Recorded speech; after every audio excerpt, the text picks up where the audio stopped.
Uma das coisas que eu sempre falo para quem vai começar a investir em fundo imobiliário é que precisa começar pelos fundos maiores, com mais liquidez, com maior histórico e de grandes gestoras, justamente para você já começar com o pé direito e assim você pelo menos evita muitos problemas. E é claro que na composição da sua carteira de fundos imobiliários você precisa ter tijolo, papel, hedge funds, de vários setores. E quando a gente fala de fundos de papel, tem um grande problema em relação aos maiores fundos. Os dois maiores fundos do IFIX, hoje, que a gente tem listados, são o KNCR e o Canip 11. O KNCR 11, o pessoal diz que está sempre caro, embora muita gente ache ele bastante atrativo em tempos de Selic alta. E o Canip 11, ele é só para investidor qualificado, o que a maioria de nós, investidores, não somos, né, investidor qualificado, exceto eu, né, que sou investidor qualificado pela certificação, e quem teria mais de R$ 1 milhão investidos. Mas como a maioria não tem nenhuma das duas coisas, então eles são os investidores em geral e eles não poderiam comprar o Canip 11. E aí, assim, e se a gente tivesse uma alternativa, né, para esses dois fundos? Você nem pegar um fundo que está tão caro e que seja um fundo para investidores em geral. E ainda mais se for um fundo que ele mistura as duas coisas, né, IPCA e CDI dentro da mesma carteira. Lembra, KNCR é 100% CDI e Canip é 100% inflação. Então seria muito legal você ter um fundo, né, de uma grande gestora que tivesse esses dois índices e fosse para investidores em geral. E por isso que eu vou falar nesse vídeo do KNSC 11, né, o Kinea Securities, que basicamente é um fundo da Kinea, obviamente, né, que ele tem essas características que eu falei para vocês. E vamos entender bem como é que funciona, e justamente você viu aqui, né, que eu falo se vale a pena não comprar acima do VP. Na hora que eu chegar no terceiro tópico, né, eu sempre falo em 6 tópicos, no terceiro tópico, na hora que eu falar do PVP, eu vou mostrar para vocês aqui a questão da marcação a mercado do valor patrimonial desse fundo, né? E vale para qualquer fundo de papel, e basicamente como isso pode ter um ganho a mais para você além dos rendimentos e como às vezes você fala assim, comprar só abaixo do PVP pode não ser um bom negócio. Então, sem mais delongas, né, vamos para o nosso primeiro tópico aqui, que basicamente é o que o KNSC 11 faz. Bom, ele fez o IPO, né, a estreia dele nas cotações da bolsa, né, no finalzinho ali de 2020, bem no meio da pandemia. E a ideia principal desse fundo, ele era ser um fundo, isso até tem no primeiro relatório da gestão de outubro de 2020, né, que é ser um fundo com risco reduzido, sem perder a atratividade de retorno, ou seja, ele tem esse objetivo de um risco baixo e ter um retorno melhor do que o KNCR e o Canip, por exemplo, né? Inclusive, quando a gente olha ali deixa eu até colocar aqui na nossa... Tem aquele gráfico, né, da Kinea, que eles mostram aqui, ó, essa matriz aqui, né, dos fundos, né, então aqui embaixo a gente tem menor risco retorno, aqui a gente tem maior risco retorno, aqui à esquerda é os fundos que são mais IPCA e à direita são os fundos mais CDI.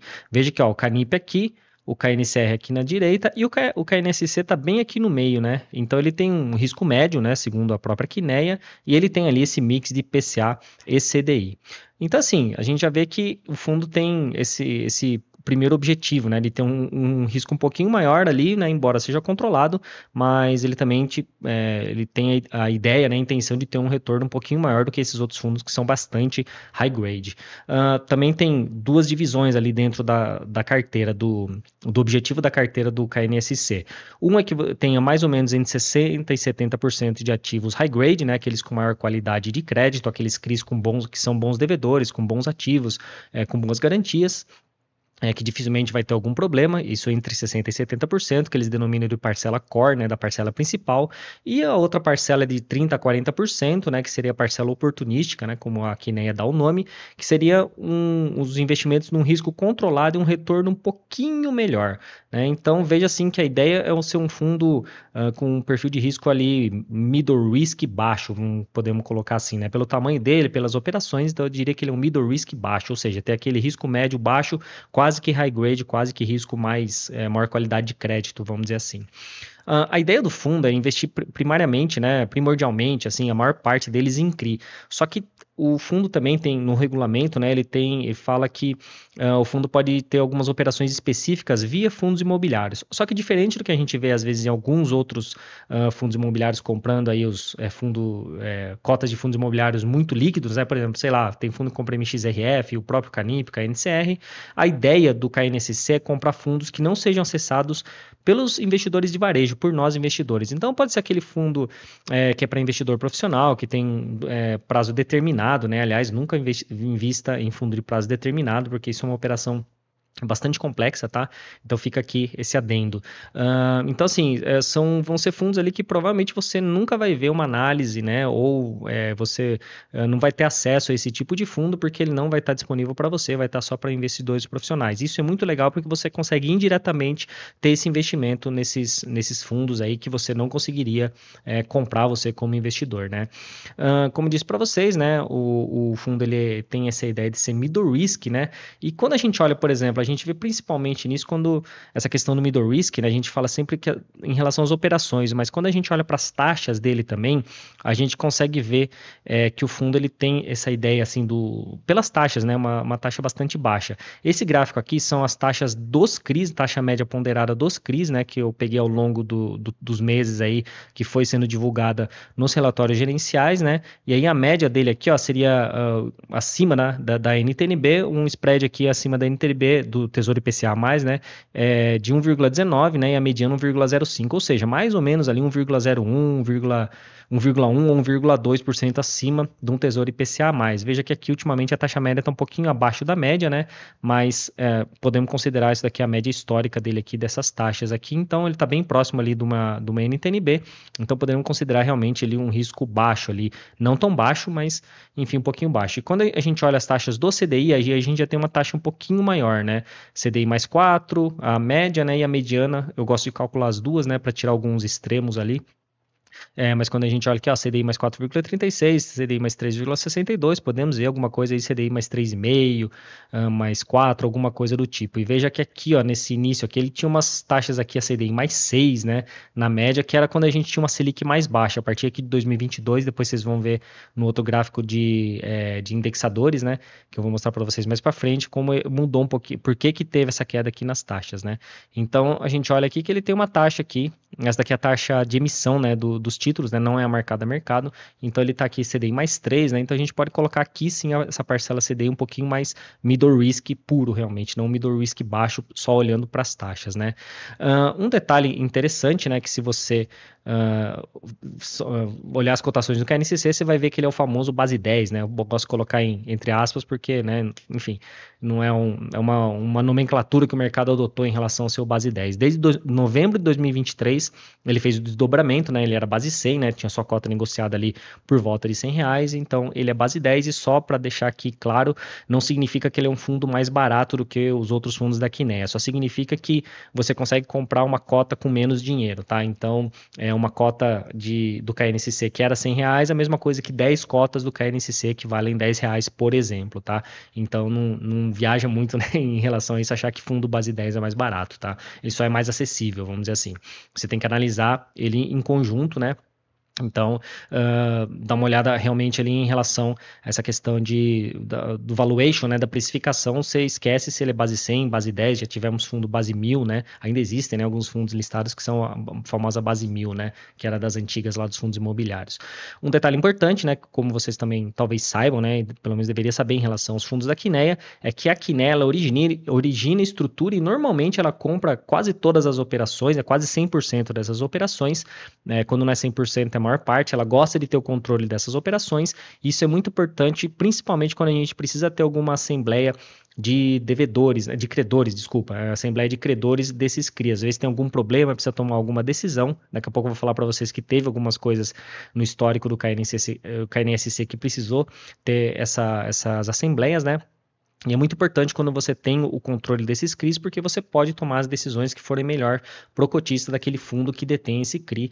Então, se você tiver, por exemplo, um CRI que está nas mãos de muitas pessoas físicas, fica muito difícil você reunir todo mundo numa assembleia e chegar no consenso da melhor decisão, né? Como falei para vocês, né, no histórico, ele nunca teve problema grave, tá, o KNSC. Ele teve alguns que eu chamo de pequenos percalços ali. Teve algumas concessões de waiver, né? Ou seja, o waiver é tipo como eu posso dizer assim, meio que um quebra-galho, né?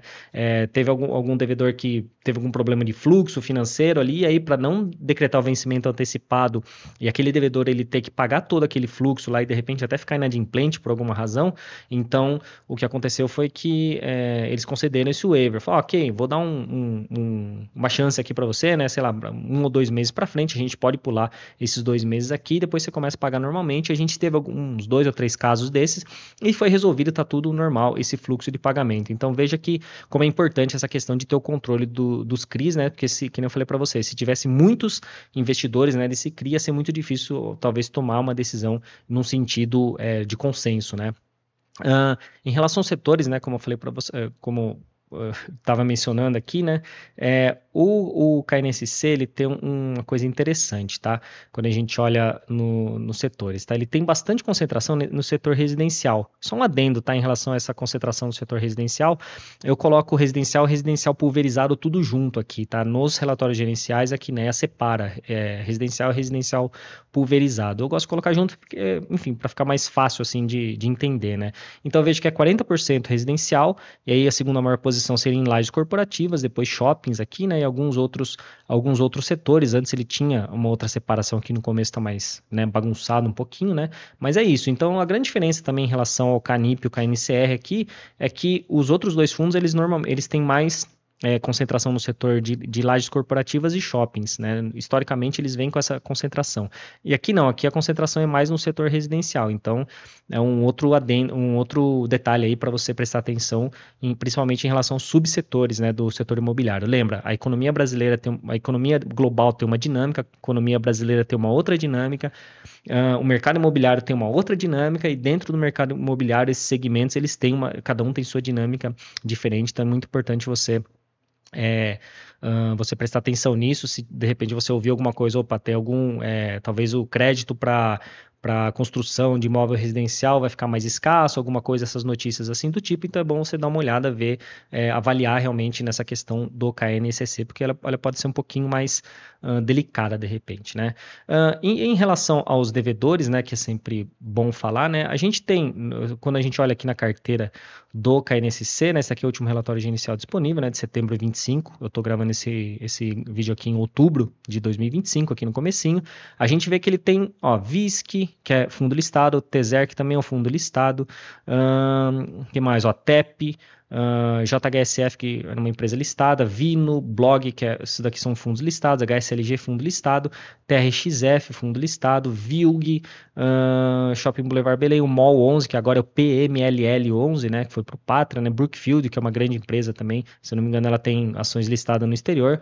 Então veja que tem Créditas, Plaenge aqui, Blog de novo aqui, enfim, tem MRV, né? Então tem várias empresas listadas, né? E vários fundos imobiliários listados que são devedores do KNSC, assim como tem vários fundos também que eles são devedores, esses fundos, eles também são devedores lá do Canip e do KNCR. Tem muita operação aqui que estão ali nos 3 fundos, né? São comuns, né? O mesmo devedor desses 3 fundos. Então isso é importante porque é mais fácil assim, né? Vamos dizer, né? Simplifica, ajuda um pouquinho a você acompanhar esses devedores, né? Justamente porque os resultados são públicos, né? Então você sabe se vai ter dá para você ter uma certa previsão, né? Se vai ter algum problema ou não. Então traz um pouquinho mais de segurança em relação aos devedores e se vai ter algum problema ou não, né?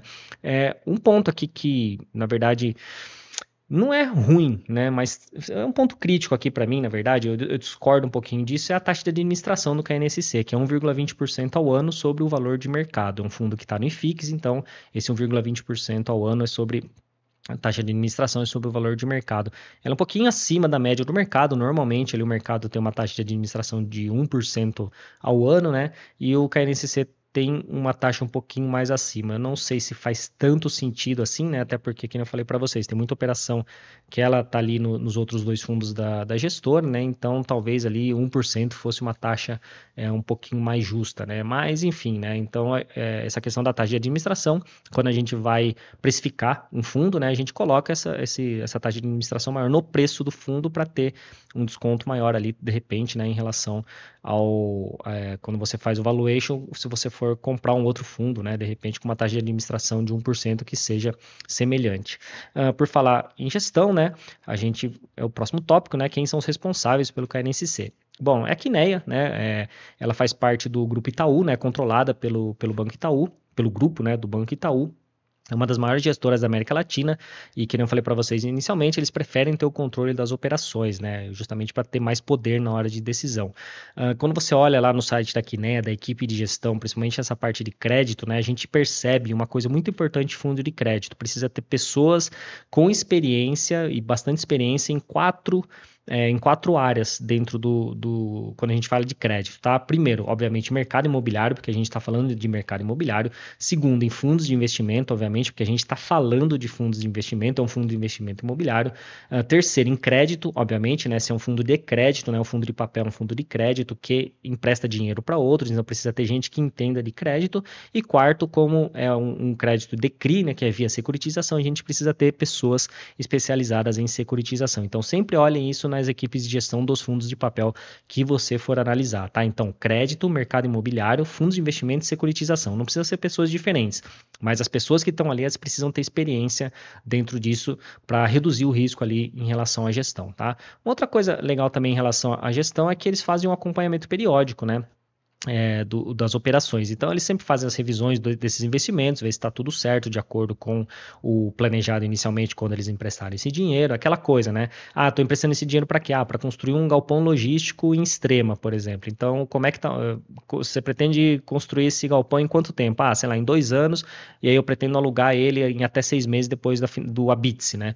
Por exemplo, da entrega desse imóvel. Então, eles acompanham isso daí, ver se está tudo certo em relação ao destino daquele dinheiro, né? Eles fazem visita aos imóveis que estão em garantia, isso é bastante importante também, né? Visitar se aqueles imóveis estão em condições, está tendo o fluxo de pessoas esperado, às vezes enfim, né? É bom sempre observar se está tudo nos conformes ali, como eles inicialmente esperavam, né? E, obviamente, eles também fazem o acompanhamento dos valores das garantias, porque às vezes uma garantia que entrou, sei lá, por uma avaliação de 100 milhões de reais, por exemplo, por alguma razão o mercado aconteceu alguma coisa naquela região, com aquele imóvel lá, e o valor dessa garantia veio para baixo ou foi para cima, então eles acompanham esses valores das garantias para ver se aquilo lá ainda continua dando aquele valor, cobre a dívida, né, o saldo devedor daquela dívida. Então é bastante importante esse acompanhamento que a Quineia faz, eles têm muitas pessoas lá dentro que fazem isso, né?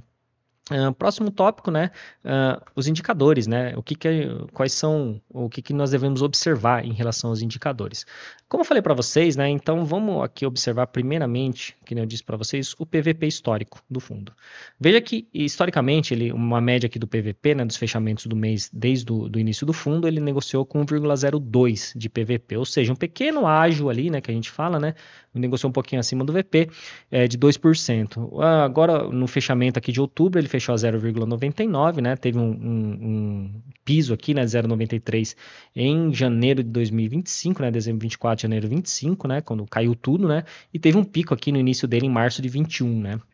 Então veja que, por que eu estou falando isso, né, para a gente olhar? Porque é legal a gente olhar o PVP, não olhar só o PVP atual, olhar o PVP historicamente. Então assim, ele é um fundo que negocia ali próximo do seu valor patrimonial, mas você tem que entender uma coisa, desde o começo de 2023, se eu não me engano, fevereiro de 2023, os fundos de crédito, né, na verdade todos os títulos de crédito, né, títulos de dívida, né, que são negociados, eles são obrigados a divulgar, né, são obrigados a divulgar a taxa, né, marcada a mercado e o preço dele também marcado a mercado. O que é marcação a mercado? Basicamente a cotação dos títulos de renda fixa, tá? Como se existe na verdade, uma bolsa de valores de títulos de renda fixa. Então lá tem sempre esses valores, obviamente ele não oscila o tempo todo, mas ele tem essa obrigação de ser marcado a mercado, e essa divulgação é diária, obviamente a gente só vê no fechamento do mês nos relatórios gerenciais, tá? No site dos fundos da Quineia tem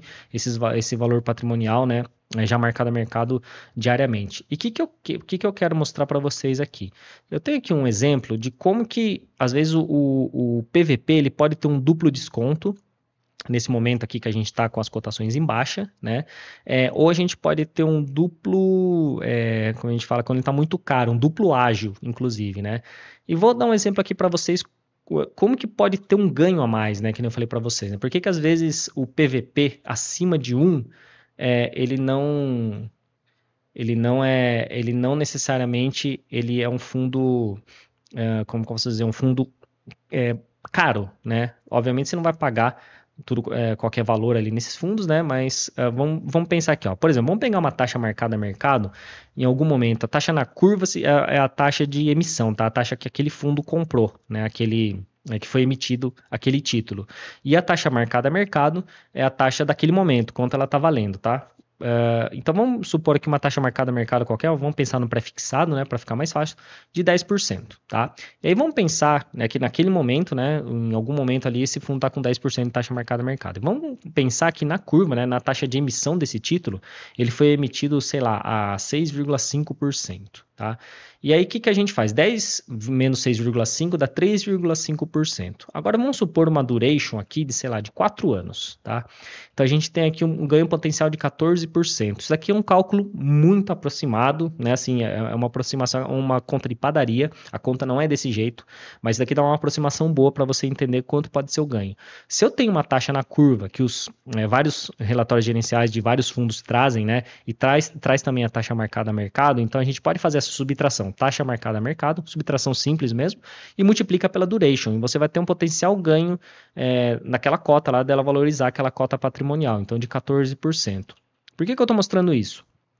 Porque o valor patrimonial ele é influenciado por essa taxa marcada a mercado em relação à taxa na curva.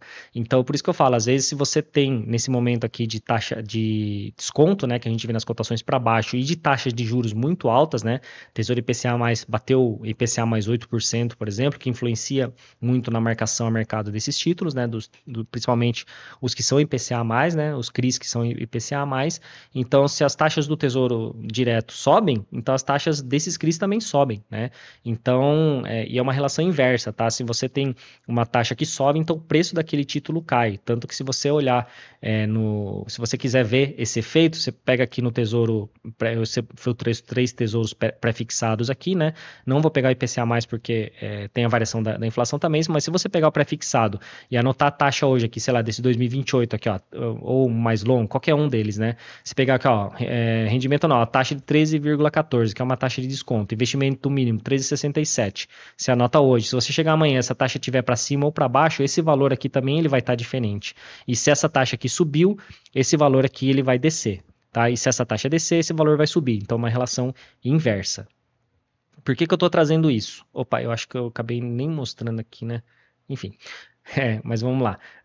Nessa questão aqui da taxa. Porque quando a gente pega o KNSC, por exemplo, ele está com uma taxa aqui hoje deixa eu dar uma olhada aqui como que está a taxa dele,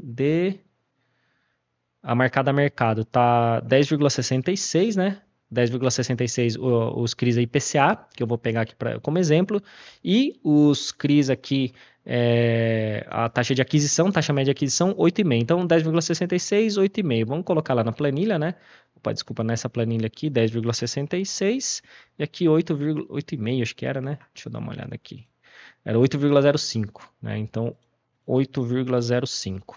E a gente tem uma duration ali dele aproximada de 4,1 anos, né? Que é essa duration aqui dos títulos do IPCA.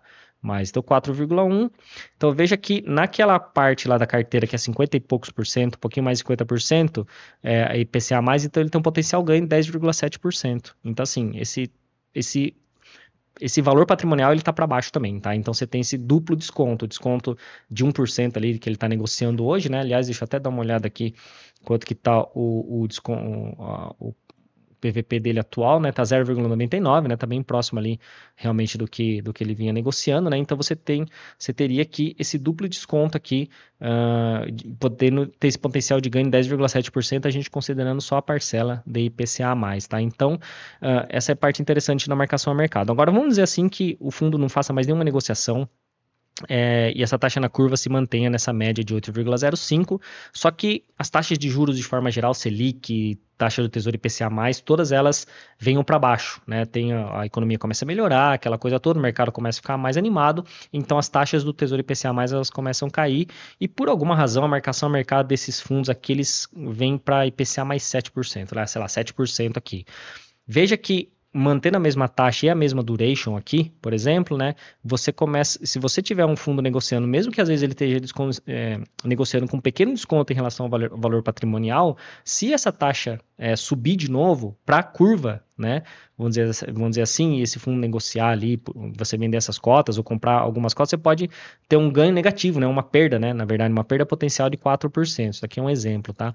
Então veja que você precisa analisar muito mais do que o puro PVP para você entender. Então precisa ver essa questão das taxas marcadas a mercados. Então essa conta é muito simples, é a taxa marcada a mercado menos a taxa na curva vezes a duration, você tem potencial ganho ou perda, dependendo de como tiver essa taxa marcada a mercado e a taxa na curva, a taxa média daquela carteira. Isso aqui é um pouquinho complexo, é muito mais complexo do que isso. Eu tentei simplificar ao máximo tudo isso daqui, tá? Justamente para trazer para você aqui essa questão do valor patrimonial, como você não pode levar ele muito a sério, vamos dizer assim, né? Tenta falar, tá abaixo do VP, ele tá barato, tá acima do VP, tá caro. Não necessariamente, precisa considerar tudo isso daí. Então veja que, né, historicamente, ele tá com um VP ali próximo de 1, né? Então com 0,99 pode ser que ele esteja com um pequeno desconto ali em relação a um duplo desconto, né, em relação ao seu valor patrimonial potencial, né, vamos dizer assim. Em relação ao dividend yield, né, vocês sabem, eu sempre falo aqui que eu não gosto de olhar dividend yield só, aquele dividend yield, né? Eu gosto de olhar o spread dele, né? O quanto o fundo paga a mais de rendimento em relação aos títulos do Tesouro IPCA. Quando a gente olha aqui, né, a gente tem aqui os spreads, né, em relação ao NTNB no valor de mercado, né? Pelo valor de mercado. Então, assim, pelas cotações, de acordo com as cotações, né? Então, se você pagou mais, né, do que o valor patrimonial, esse valor vem para baixo, né? Se você pagou menos, ele vai para cima. Então, a gente tem aqui uma média aqui, né, um spread de 0,37 atualmente, né, acima da NTNB, e aqui um spread médio aqui de 0,53. Significa o seguinte, se na média o Tesouro IPCA estava pagando IPCA mais 6, então o KNSC pagou na média, ali historicamente, IPCA mais 6,53%, tá? É isso que significa, então isso mostra aquela questão dele ser mais high grade, né? Quando a gente olha em relação ao valor patrimonial, isso aqui em relação às cotações, em relação ao valor patrimonial, ele tem um retorno aqui de 0,24 atual e um pouquinho maior aqui, né? 0,92.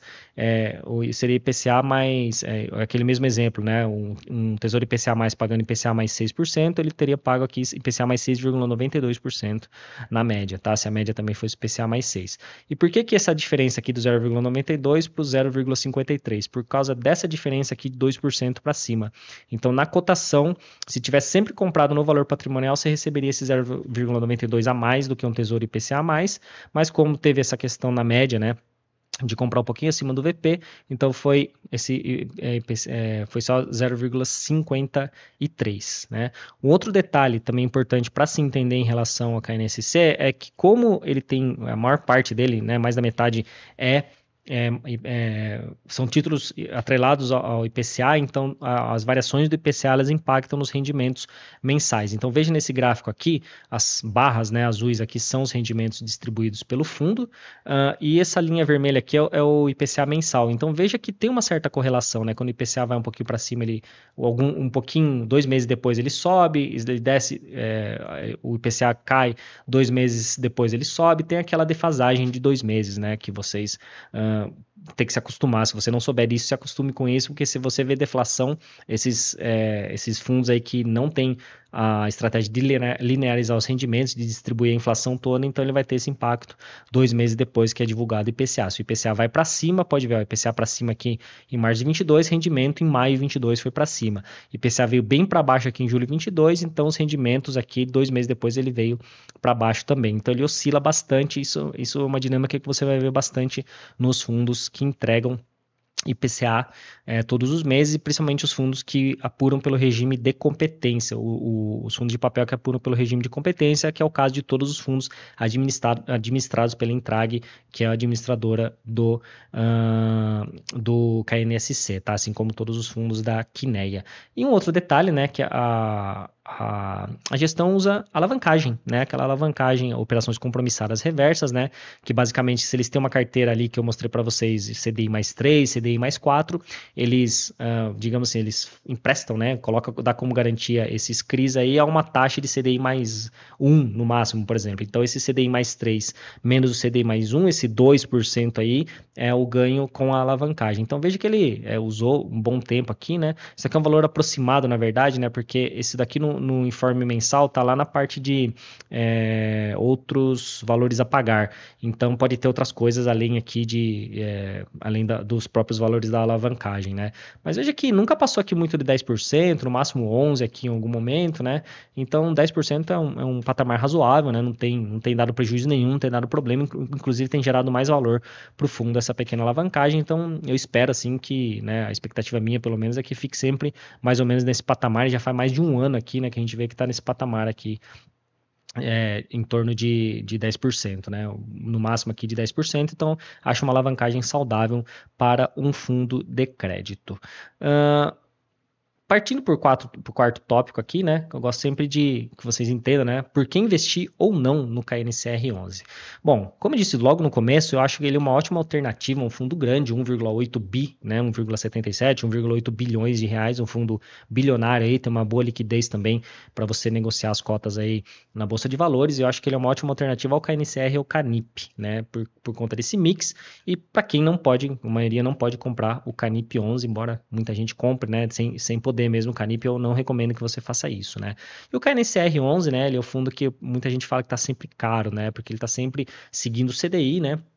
Então você precisa ter em mente aí que quando o CDI vai para cima, né, a Selic, a taxa Selic vai para cima, o KNCR tende a ir para cima também, ele tem essa dinâmica, né? Uma outra razão aqui em relação a investir no KNSC é se você quiser esse mix aí entre CDI e IPCA com um risco relativamente baixo, né? Que eu falei, eu acho que ele para mim, né, na minha visão aqui, ele é um fundo middle risk baixo, né? Então de risco médio para baixo. Então esse mix de CDI e IPCA eu acho ele bastante interessante nos fundos de crédito, né? Embora eu particularmente, para mim, eu prefiro ter separado os fundos assim, mas buscando uma alternativa, né, em relação a esses dois grandes fundos, Canip e KNCR, então acho que ele é bastante interessante. Outra razão, acho que também ele é bastante acessível por ser base 10. Então, para quem está começando e de repente quer fazer uma alocação no fundo interessante, olhar os fundos base 10 pode ser bastante interessante, justamente porque ele se torna mais acessível e seus aportes, eles são menores ali, né? Se você tem um aporte muito baixo, né? Se você tem uma capacidade de aporte baixa, então é interessante você fazer essa diversificação. Não recomendo que você invista nele só por ser base 10, né? Acho que você precisa, como eu falei inicialmente, né? Você precisa olhar os fundamentos, né? Que é o que eu trouxe aqui para vocês. E acho também que ele negocia, embora ele negocie muito próximo ao valor patrimonial, mostrei para vocês que existe esse duplo desconto em relação ao valor patrimonial por causa da marcação a mercado, então tem que tomar cuidado que hoje é duplo desconto, mas numa euforia do mercado você pode ter o duplo ágil, né? Então isso é uma coisa a se observar lá no futuro, se acontecer isso, pode ser uma oportunidade de realização de ganho de capital ou de não fazer nada, que às vezes isso é muito bom. E se essa análise toda aqui está fazendo sentido para você até esse momento, deixe seu like, se inscreve no canal e ativa as notificações para você receber outras análises como essa. E se você quiser análise de algum fundo específico, deixa aqui nos comentários. Se você quiser falar alguma coisa sobre o KNCC também, deixa aqui nos comentários que vai ser muito legal ouvir a sua opinião sobre isso e se você está gostando desse tipo de análise. E óbvio que quando a gente fala de análise, a gente não pode deixar de falar dos riscos, né? Investimento, qualquer tipo de investimento, ele traz riscos. Mesmo o KNCC sendo relativamente baixo, né, de risco relativamente baixo, ele tem os seus riscos aí como qualquer tipo de investimentos. E o primeiro dele é um clássico, né, de qualquer fundo de crédito, qualquer fundo de papel, seja ele fundo imobiliário, seja ele FIAGRO, FIINFRA, né? Qualquer fundo de crédito ele existe, vai ter o risco de inadimplência, ou seja, de alguém não conseguir te pagar, de ficar devendo, daquele devedor ficar em dívida com você. O KNCC não teve nenhum desses problemas, acredito que vai ser muito difícil ele ter esse tipo de problema de inadimplência, que nem eu falei para vocês, já teve aquelas concessões de waiver, mas foi só para ajuste de fluxo de caixa do devedor, né? Não foi um problema muito grave, né? Foi só não é nenhum problema, na verdade foi uma ocasião, né? Alguma coisa bem pontual ali que aconteceu, então então tá tudo bem, não tivemos problemas, tá? Outro risco que eu acho é a exposição ao setor residencial, que nem eu falei para vocês, cada segmento do mercado imobiliário tem uma dinâmica diferente, então se acontecer alguma coisa específica no setor residencial, o crédito para o setor residencial ficar mais caro, ou tiver uma maior dificuldade para financiamento de imóveis residenciais, pode ser que o KNCC em algum momento ele sofra em relação a isso, tá? Outro risco, que aí acho que esse daqui talvez seja bastante relevante no KNSC e para fundos que misturam, né, os índices, né, seria a queda do CDI e do IPCA, tá? Para vocês saberem, né, a taxa Selic ela é feita, né, ela existe para controlar a inflação. Então, quando a taxa Selic vai para cima, é porque o Banco Central, né, via Copom, ele quer que o IPCA abaixo, a inflação venha para baixo. Então, quando o IPCA vem para baixo, então, óbvio, depois de várias análises, analisar muita coisa, então a Selic também tende a vir para baixo. Então, pode acontecer isso, o IPCA controlar, então a Selic vem para baixo. Então, você tem os dois índices vindo para baixo. Isso é necessariamente um problema do fundo? Não, não é. Isso é um aspecto macroeconômico e se está indo tudo para baixo essas taxas, é bom pelo outro lado porque a gente tem, pelo lado do consumidor, né, vamos dizer assim, a gente tem coisas mais baratas, taxas de juros mais baratas e mais acesso a financiamentos. Isso pode ser até uma boa oportunidade de você ter bons devedores aí captando recursos aí via CRI, né, e aí o fundo poder comprar mais desses títulos aí de bons devedores. Então não necessariamente isso é ruim, mas isso é um risco, obviamente, né, se esses dois índices forem muito para cima, eles também são um risco, né, porque o IPCA e o CDI muito alto, você pensando do lado do credor, né, da gente que está investindo, é muito mais legal a gente receber mais.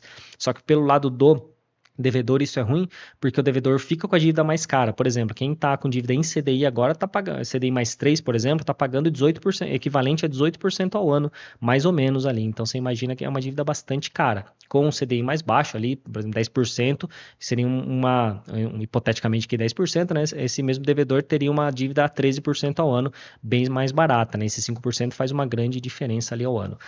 Um outro aspecto que também acho que é um risco do fundo é que alguns devedores deles têm um histórico ali meio de problemas, né? Por exemplo, o BROF, né, que na verdade não é um problema exatamente do fundo, eu só não acho que é um fundo de lajes ali muito interessante, né? Enfim, mas acho que ele pode ter algum problema no futuro. O VI no 11 a gente sabe que já teve alguns problemas e tem como devedores ali a Casas Bahia, né, que também que passa às vezes pelos perrengues dele lá, que é como o setor de varejo historicamente passa de vez em quando aqui no Brasil. Então é bom ficar de olho nesses devedores, né? Obviamente você tem os imóveis como garantia, tem outras garantias envolvendo envolvendo esses imóveis, nessas dívidas, né? Então acho que isso é um risco reduzido. Só que é bom ficar de olho se tiver algum problema em um desses devedores. Como eu falei, a gente tem muitos fundos listados, muitas empresas listadas que são devedores do KNSC 11, de vários fundos da Quineia. Então é uma maneira mais fácil da gente acompanhar, né? Então, enfim, esses acho que são os principais riscos. Obviamente, a gente tem outros infinitos riscos, né? Mas acho que olhando esses principais aqui, acho que já te dá um bom norte ali em relação ao que esperar de ter eventual problema lá na frente, né? E o sexto tópico, né? Qual que seria o papel do KNCC em uma carteira de investimentos? Olha, sendo bem direto aqui, acho que é entregar a inflação e CDI mês a mês. É isso que a Quineia faz, né? Normalmente nos fundos que são só CDI, ele entrega o CDI praticamente 100% ali todo mês, às vezes faz alguma reserva ou outra, quando é o Canip, por exemplo, outro fundo de inflação, eles entregam a inflação, 100% da inflação praticamente todos os meses, fazendo sempre uma pequena reserva ali de rendimentos para se tiver algum problema, alguma marcação ali por causa de algum devedor ali que não paga ou por causa de alguma inadimplência. Então esse é o papel do KNSC na carteira, entregar a inflação e CDI todos os meses que te manteria o poder de compra. Então isso também te ajuda também se você já tiver, quando você tiver ou se já tiver na fase de fruição, né, de usar seus rendimentos para viver a sua vida, ele vai te entregar isso daí todos os meses. Se você ainda estiver na fase de acumulação, né, de ainda estiver construindo o seu patrimônio, isso é bastante interessante pegar esses rendimentos aí que já vem com inflação e CDI junto e você poder investir na sua carteira ali, você tem mais dinheiro para investir ali em outros fundos imobiliários, né? Bom, nós falamos aqui, né, do potencial ganho de capital, né, desse fundo aqui por conta desse duplo desconto e como eu falei para vocês lá no início, é importante a gente ter uma diversificação entre fundos de papel, fundos de tijolo em vários setores. E eu acho que tem um fundo de um setor aí que é bastante mal compreendido, que você deveria olhar ele com mais carinho e eu fiz uma análise do PVBI 11, que é um fundo de tijolo de lajes corporativas, nesse vídeo aqui, então clica aqui, assista esse vídeo e a gente se vê por lá. Muito obrigado e até o vídeo do PVBI.